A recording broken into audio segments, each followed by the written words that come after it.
O sol mal havia nascido quando Bento colocou as botas, tomou um gole de café frio e saiu para a varanda da casa que já fora de seu avô.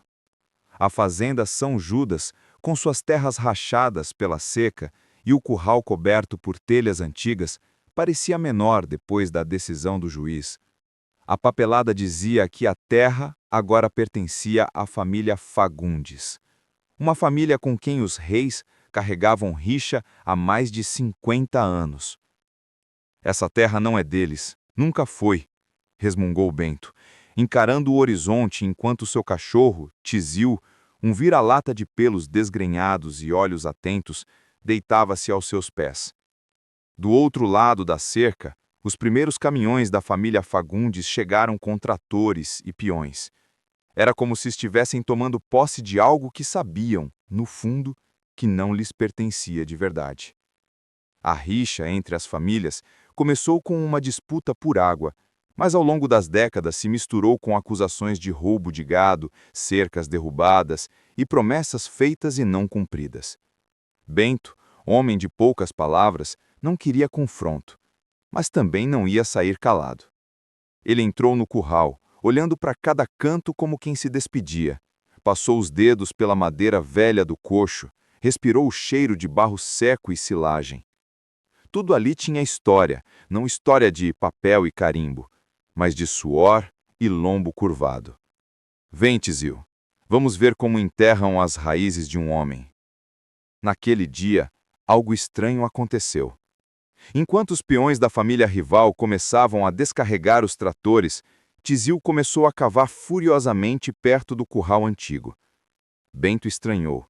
O cachorro nunca cavava ali, e aquilo parecia mais do que brincadeira. Era como se Tizil soubesse que havia algo importante ali, algo que ninguém mais sabia. "Que foi, menino?" perguntou Bento, se abaixando ao lado do cão. Tizil rosnou, cavou mais um pouco, e então parou. Havia algo enterrado ali, algo envolto em lona preta e escondido sobre a terra seca havia muitos anos. Bento arregalou os olhos. O que seria aquilo? Por um instante esqueceu até da injustiça da terra perdida. E mal sabia ele, aquilo que Tizil encontrara mudaria o rumo da história e da justiça. Bento tirou a pá da parede do barracão e começou a cavar ao lado de Tizil, que não parava de farejar o chão, agitado, como se estivesse guiado por algo que só ele entendia. A cada enxadada, o cheiro de terra úmida se misturava com o de madeira velha. O suor escorria pela testa de Bento, mas ele continuava, até que o som da pá bateu em algo duro. Era uma caixa de madeira, envolta em lona plástica, com marcas de ferrugem nos cantos e um cadeado estourado. Bento olhou em volta, certo de que ninguém o observava, e então puxou com força. A caixa era mais pesada do que parecia. Dentro havia um pacote grosso de documentos envelhecidos, alguns com timbres de cartórios da década de 60. Junto deles, um caderno de anotações, escrito à mão por seu avô, José dos Reis. Bento sentou-se no chão de terra, respirando fundo. Suas mãos calejadas tremiam ao folhear as páginas. As anotações falavam de uma negociação com a família Fagundes, anos antes da rixa começar. Segundo o caderno, a fazenda São Judas havia sido comprada legalmente por José em 1957, e os Fagundes sabiam disso. O que estava enterrado ali não era apenas papel, era prova de que a terra nunca deveria ter mudado de mãos. Tizil se deitou ao lado da caixa, como se soubesse o valor daquilo. "Você é danado mesmo, hein, Tizil?" disse Bento num sussurro. Mas antes que pudesse pensar no que fazer, ouviu o ronco de um trator se aproximando. 2 dos filhos de Agenor Fagundes vinham em direção ao curral, com olhares desconfiados. Bento rapidamente cobriu a caixa com a lona e a empurrou para trás do galpão, escondendo-a sobre alguns sacos de ração vazios. "Ué, seu Bento, tá cavando cova ou escondendo coisa?" disse Raul Fagundes com um meio sorriso cínico. Tô só enterrando minha paciência, que se foi desde que vocês cruzaram essa cerca. Raul riu, mas o irmão dele, Zé Neto, olhou com olhos de quem farejava encrenca. Esse cachorro aí parece mais esperto que o dono. Vamos ficar de olho. Eles se afastaram, mas Bento sabia que algo havia mudado. A fazenda podia estar em nome errado, mas a verdade estava nas mãos certas, nas dele. Naquela mesma noite, Bento trancou as portas, apagou as luzes e acendeu apenas uma lamparina no centro da mesa da cozinha. Dizil dormia encolhido no canto, mas seus ouvidos se mexiam a cada farfalhar da mata lá fora. Sobre a mesa, os documentos do avô formavam um quebra-cabeças. Escrituras, recibos, cartas escritas à mão. Mas o que mais chamava a atenção era um mapa antigo, com linhas traçadas a lápis, marcando a divisa exata da propriedade. Uma divisa que ia além do que hoje estava registrado em cartório. Bento sabia que aquilo não bastava. Precisava de alguém com olho técnico. Alguém que conhecesse o passado da cidade tanto quanto ele conhecia a terra. Foi até a antiga casa do compadre Elias, que fora escrevente de cartório por mais de 30 anos, antes de se aposentar por pressões políticas, como ele dizia. Encontrou o velho sentado no alpendre, ouvindo rádio de pilha e fumando um cigarro de palha. Preciso da sua ajuda, Elias. Se for com trator atolado, só empurro com café. Agora, se for com papel velho, aí talvez a gente possa conversar. Sentados à luz fraca da varanda, Elias examinou cada folha com cuidado. Passou os dedos pelas datas, cheirou o papel como se pudesse decifrar segredos pelo odor da tinta antiga. Bento, isso aqui é pólvora. Se for verdade, esses Fagundes estão sentados em terra que nunca foi deles. Elias fez uma pausa, mas a parte mais importante está aqui, ó. Apontou para uma folha carimbada, quase ilegível, de 1963. Era um aditivo do contrato original assinado às pressas antes de uma viagem repentina do seu avô. Nele, José deixava claro que a terra só poderia ser transferida dentro da família e jamais vendida. Isso aqui é cláusula de herança vitalícia, Bento. E se tiver registrado em cartório, acabou o jogo. Bento sentiu um nó se formar na garganta. Pela primeira vez, tinha nas mãos algo concreto, mas sabia também que aquilo colocava um alvo em suas costas. Eles não vão deixar barato, Elias. Nem você vai vender sua história por troco, né?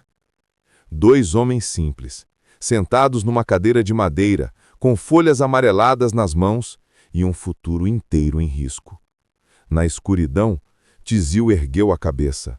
Estava alerta de novo, porque a fazenda podia estar quieta, mas nunca silenciosa demais. No dia seguinte, Bento saiu cedo com os documentos escondidos debaixo do banco da caminhonete. Dirigia como quem carrega um caixão. Lento, atento, com o retrovisor sempre vigiando. Chegou ao cartório da cidade pouco antes do meio-dia. Um lugar abafado, com cheiro de papel velho e madeira úmida. Sentia o suor escorrendo pelas costas quando chamou por Amália, a nova oficial do cartório. Jovem, filha de um antigo conhecido do avô. Isso aqui precisa ser analisado com urgência, disse, colocando o maço de papéis sobre o balcão. É coisa séria, terra de família. Amália leu em silêncio, os olhos arregalando à medida que folheava. Quando chegou à cláusula de 1963, suspirou. Isso pode mudar tudo, seu Bento, mas se eu registrar, a cidade vai tremer. Que trema. Enquanto ela fazia as cópias, Bento notou uma movimentação estranha do lado de fora. Um dos irmãos Fagundes, Valdir, observava da calçada escorado no capô de uma caminhonete preta. Sorria de lado, como quem já sabia demais. Na volta para casa, o ar parecia mais pesado, nem o canto das cigarras quebrava o silêncio da estrada. Ao chegar no curral, encontrou a porteira arrombada e marcas de pneu na terra fofa. Tizil já estava lá, farejando o chão, latindo baixo. "O que foi, menino?" Seguindo o cachorro, Bento chegou até a velha cocheira, onde a terra parecia remexida. Tizil começou a cavar com fúria, como se soubesse o que procurar. Minutos depois, Bento viu algo estranho. Uma caixa de metal, enferrujada, enterrada debaixo do piso de terra batida. Dentro, um gravador antigo, uma fotografia desbotada de seu avô, ao lado de um homem que Bento não reconheceu. E um envelope com letras trêmidas. A verdade que não coube no testamento. Ele ligou o gravador e a voz do avô encheu o ar, abafada, mas firme. "Se você está ouvindo isso, é porque a mentira acabou. Os Fagundes nunca compraram nada. Foi um acordo feito à força.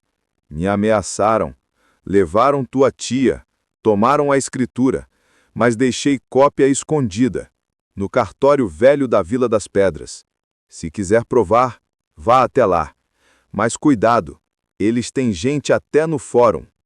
Bento sentiu o chão sumir sob os pés.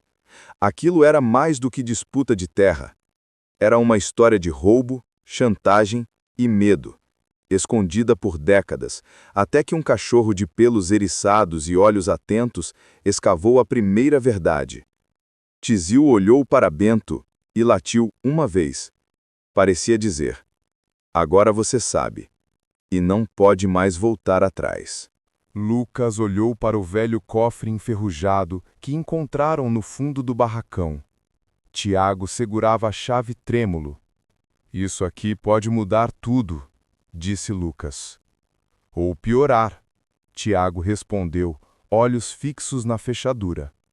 Com um clique, o cofre se abriu, revelando cartas, documentos antigos e uma pequena caixa de madeira. Eles leram em silêncio. Provas de que a família rival havia falsificado documentos para tomar a terra do avô deles. Era uma traição antiga, enterrada no tempo. Thor, o cachorro, latiu e correu para o curral. Os irmãos o seguiram, e ali, sob a palha, encontraram mais evidências. Um diário escondido, escrito pelo avô. Ele sabia que algo ruim estava por vir. Tiago murmurou. O destino da fazenda estava prestes a mudar. Com o diário e as provas em mãos, Lucas e Tiago foram até o cartório da cidade. "Temos documentos que provam que a terra é nossa", disse Lucas, firme.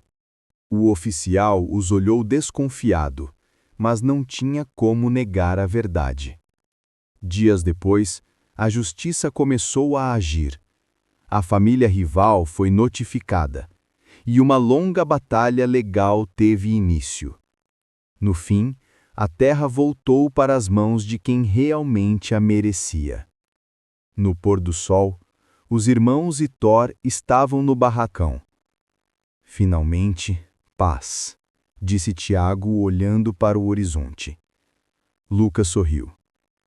"O segredo no curral salvou nossa história." E ali, entre as sombras da fazenda, a justiça se fez presente. Uma justiça lenta, mas definitiva. Se você gostou dessa história e quer mais segredos das fazendas, inscreva-se no canal Segredos da Fazenda agora mesmo e ative o sininho para não perder nenhuma nova descoberta. Até a próxima história!